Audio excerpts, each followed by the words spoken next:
Speaking to Ian this time really opened my eyes to some things, and probably something that you guys have been guilty of as much as me.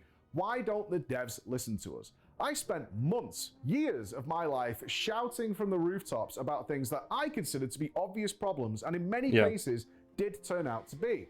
So why is that not getting back to them? Well, it turns out it is.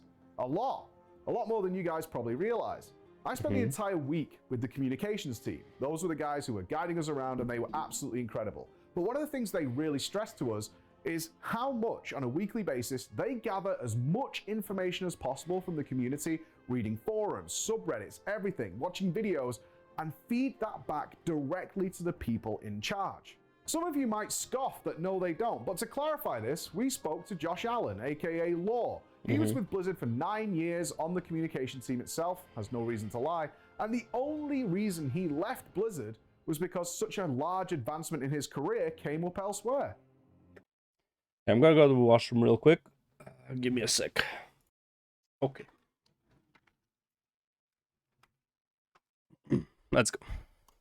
Well, that's one thing we learned from the current community manager team is like, I was like, what is your day-to-day job then? And we're like, well, we get like the patch notes and we does he still work at Blizzard though, or did his advancement is advancement outside of Blizzard? Things that are relevant, because a lot of them are like bullshit data side things that nobody cares about, and then we put them out to the public. But another part of it is we basically read forums a lot, and we gather all that feedback, and then we present that to the relevant people to say this is the a lot. Let's see that again. Gather all that feedback. Once of the idiot who thought we needed a reagent bag instead of a regular bag slot. Well, anyone knows what I've never wanted or needed to carry a bag of reagents on my character. Large reagent bag for the bank is reasonable, as it's both quite large. Okay, so I don't agree with Akakios. First of all, is it better than nothing? For sure. So that's already a step in the right direction. However, just because I don't agree with him, like I think many people would need a reagent bag, especially if you're like a miner and stuff like that. If you're like, what if you're like a raider, a PvPer, and you have different sets, so it's like you're already like you have the consumables and all that stuff, so you don't have a lot of room, and you're also like doing a profession like a gatherer or whatever, bro, you're kind of fucked, right? So I don't think that's such a bad thing. However, the bags should, in my opinion, be like 40 slots at this point, just because of how many builds, especially with a new talent tree, how many builds you can kind of probably play with, hopefully. And then we present that to the relevant people to say this is the kind of community feel right now. Did you feel like you had to... Not just name calling a dev, but also threatening them with a slap? Nice, man. I'm sure diplomacy is in your nature. Do you think you might be overreacting a tad? Just a little? No? Oh, well, reagent bag is quite nice. Filter that for like what's relevant, what's not? Yeah, I mean, that was so there was a significant portion of my time at Blizzard where developer communications was my job. And then my job got reconfigured into being more influencer focused, and everyone was like, why does Lore hate us now? He doesn't talk on the forums anymore. I'm like, well, yes, that's because it's not my job anymore. I'm no longer doing that specific task. There are other people doing that task. Go listen to them. Yeah, there was a lot of that general job and position is not even so much filtering as, I guess, distilling is how I would put it. Make sure it goes to the right place. Yeah, make sure it goes to the right place. Make sure that, because a lot of times people will say one thing and what they actually mean is kind of something else. Like, they still mean what they say, obviously, but if it's like, wow, I really hate, like Torghast was a great example where people were like, they really, really loved Torghast in early beta. And then when it came out, they were like, wow, I hate Torghast so much. And the takeaway from that was, okay, what changed? And what changed was rewards were added to it. And so then it became a both, task. right? They took rewards out because they had gear and stuff in it originally. It was, it got silly. They took all that out and then they just made you do it for legendaries, which was a complete like 180 on what it originally was. That's what I mean though, is like, it's the sort of thing where if Torghast had just remained as like a fun thing that you could go do when you felt like it, I think a lot of people would have enjoyed it because they didn't feel obligated to do it. But as soon as you add that obligation, that was the point where it became a chore for people, and it became Torghast at that point. And so that was the sort of thing that like we would look at that sort of feedback and we'd be like, okay, yes, everyone's saying they don't like Torghast, but the majority of the reason we can tell from reading all these different things, and like obviously there's a variety of opinions. Not on that, they also changed how the floors work, because it's like before you could go like to floor 80 or some shit like that. Now it's like limited to 6 floors. You start off super weak, and by the time you finally finish your build and have fun, it's over.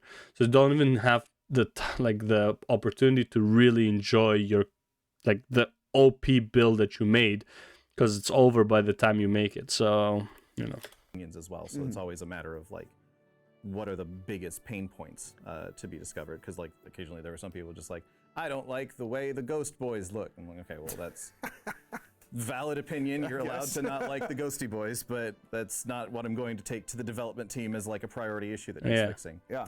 But that's what I mean by like sometimes people are saying they just say they hate something, and you have to spend some time figuring out, okay, why do they hate this? Yeah. What about What it? it's changed? different. Yeah, YouTube makes comments sense. is like, I fucking hate the sound of his voice. Okay, do you hate my accent? Do you hate the microphone I'm using? Yeah. Am I too loud? Am I not normalized properly? Like, try to figure it out, or is it just, you just hate the sound of It's my voice? actually your face.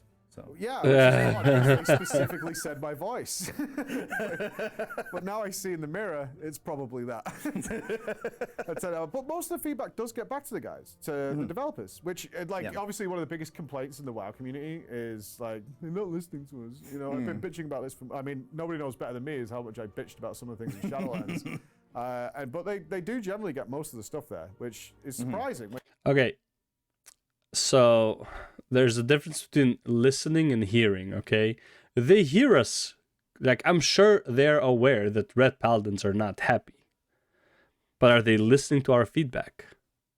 Right? They listen probably for a second. They're like, let's try Long Arm of the Law and the Talents, and then right away they took it out. So they're not listening to the reason why people want Long Arm of the Law. They hear it. They're not listening, though. When you find out, it's like, yeah, they do. They kind of do. Yeah, if people are, especially when... Also, they're not clarifying why they're doing it, right? That's probably like the biggest tilt to like players. Like, I can only give the example for Red Paladin because first of all, it's thing top of my head. Also, it's very personal. But it's like they're not giving an example, a good any reason really. Like, forget a good reason. They're not really giving any reason for why they don't want Long Arm of the Law. The most fun you ever had on a Paladin was Mop and Wad on a Red Paladin, right? Not because of overpower, because you could actually reach the target, right? But they don't want that. They want you to be like a hard hitter, a one-shotter, but like, I feel like maybe they're thinking a Red Paladin is a juggernaut. And again, in the philosophy, I can kind of understand it. In gameplay, I don't. So in the philosophy, retribution means I'm supposed to take a lot of damage, and when I get to you, you're gonna get yours, because like it's time for retribution because I finally got to you.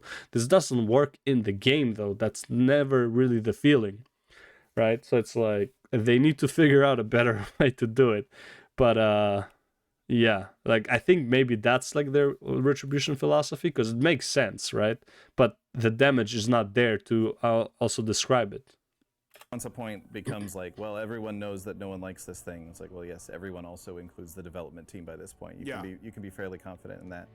And a lot of times, then the job actually, it gets interesting, because a lot of times then the job becomes, okay, what are the other things? Because everyone's talking about this one thing that's really upsetting everyone right now. Yeah, but it can be I don't a need to tell domino the effect. development team for the 30th time that people want to be able to switch between covenants. Yeah.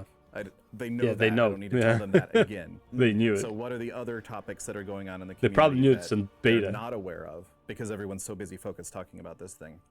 And so making sure that those other bits of feedback and those other smaller conversations still make it to the development team. And that's not like trying to like distract them from the more important conversation or anything. It's just that work doesn't need to be done. But yeah, like, so a lot of time there's been cases in the past where it's like, okay, we like, the team would learn about what the features were in the upcoming expansion, and I would be like, okay, that feature is the one everyone's going to hate. Like, I can tell already what's going on here is people are going to be very upset about this. So like me with Covenants. I mean, I knew in 2 minutes it was like, this is a bad idea. Yeah. Covenants was a weird one, just because I did not fully understand what it was for a while. Because like, imagine Covenants ended up being a pretty convoluted, especially with like you add in soulbinds and everything as well. Ended up being a pretty complicated and convoluted system.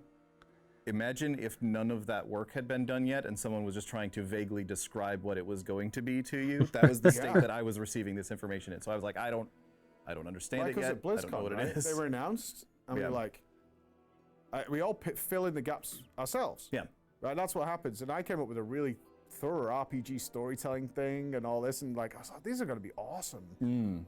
That's always But that's not one of my really. favorite like pitfalls that I try to warn people about with like every job that I've had and every announcement that I've been a part of is like, please be sure you're ready to talk about something in a complete sense before you start talking about it.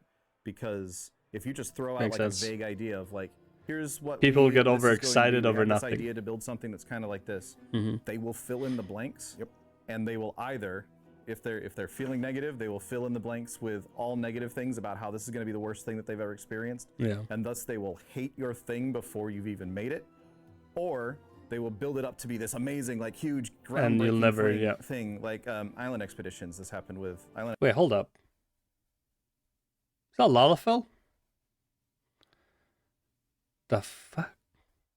Traitor! Expeditions in BFA, where everyone was like, "Oh my I think God, we're gonna he go to did all say these that he played- islands, and it's going to be like this played or really plays cool, Final like, Fantasy. PvE, but kind of PvP-ish sort of thing, and that's going to be great. And we're unearthing these artifacts, and we're finding all this cool stuff." And then we're like, "Wait, this is just a thing that you queue for? That's like, It gives you artifact power really quick. As it's just scenarios again? Like, Yeah, kind of. And, yeah. I love that they put this table there with like the Lalafell, what's her name, Lilith, and like I don't even know what the thing is, like the mini cat face behind it. Randomly, it's like, well, I mean, it looks pretty empty. This room looks pretty empty. Let's just put a table and a few statues on it. They've sold that as, I think Garrisons is probably the worst situation ever, because Garrisons, they were like, you're going to get to build it, and immediately the impression you get is, I'm going to get to customize this shit. I'm going to, like, as an old school classic raider, I'm going to have like Onyxia and Nefarian's heads like facing each other, and then I'm going to be able to have the tail around the building, you know, I'm going to customize it. And then when we got it was like, well, somebody has a stables here and someone has a stables here. And that's kind of the limit of your customization that you're going to get. yeah, that's also why I think it's important to like have started building something before you start talking about it too much. Like just the nature of software and game development, especially at on a team the size of the World of Warcraft team, means that until you've built most of it, you kind of don't know what it is yet.